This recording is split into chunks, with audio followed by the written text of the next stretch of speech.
Good morning, and praying that you're doing well. Another devotion. Phil Rigdon, pastor of St. John Lutheran Church and School. And we're going to start off today with a favorite, Great is Thy Faithfulness.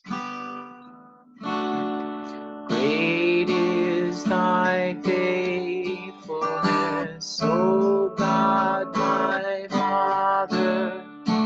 There is no shadow of turning with thee.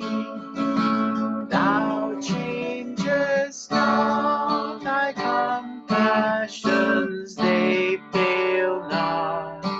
As thou hast been, thou forever wilt be. All right. So, taking a look today, there's one of Jesus's many miracles in the New Testament, and we're going to take a look at this one. This is the raising of the widow's son at Nain, and there's a lot of neat things under the surface here, more than just God's miraculous power to raise the dead. And let's take a look. We're going to share the screen here. There we are, and we'll pop this up and get my face out of the way. All right, and this image here is great. You see, of course, a crowd gathered, and they are at the gate of the city at Nain, and there is the widow, and also, of course, her son that has been raised from the dead. Let's take a look at the word. And when the Lord saw her, he had compassion on her and said to her, "Do not weep." Then he came up and touched the bier. That's another word for like a casket or a cart that's used to carry one that's passed away. And the bearer stood still, and he said, "Young man, I say to you, rise."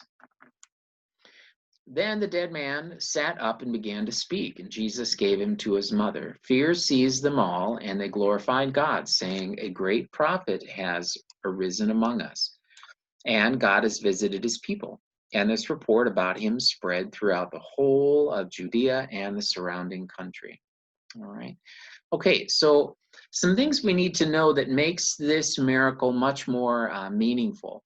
Remember, first of all, that women were not hated in the Jewish culture at this time, but they had no legal standing. They really were.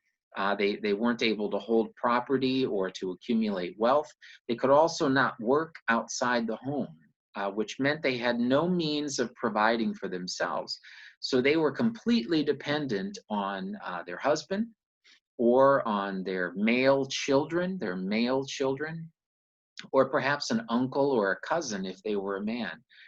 But this woman, remember, she's a widow, so her husband's gone, and now her son is gone. So she is not only overcome with grief and loneliness, but now she is also destitute. She is really dependent on the beneficence of others, right? So this is a huge deal, and Jesus comes to relieve this, right? So this powerful thing. Now notice how Jesus raises him from the dead. That's also important. He doesn't just snap his fingers or wave his hand over, but he speaks, right? He speaks. He says, "Young man, I say to you, arise." I say to you, arise. This is not the only time that Jesus does this. He speaks to Jairus' daughter, and he says to her, "Rise from the dead." This has a powerful impact for us because, all of us, unless Jesus returns before we die, we're going to pass away and we'll be in the grave, but also with the Lord, of course. Now, on Judgment Day, Jesus will return and he will call us out of the grave. He will say, "I say to you, arise," and we will rise from the grave, be reunited with our spirits, and we will live with the Lord there forever. So Jesus brings this to her, right?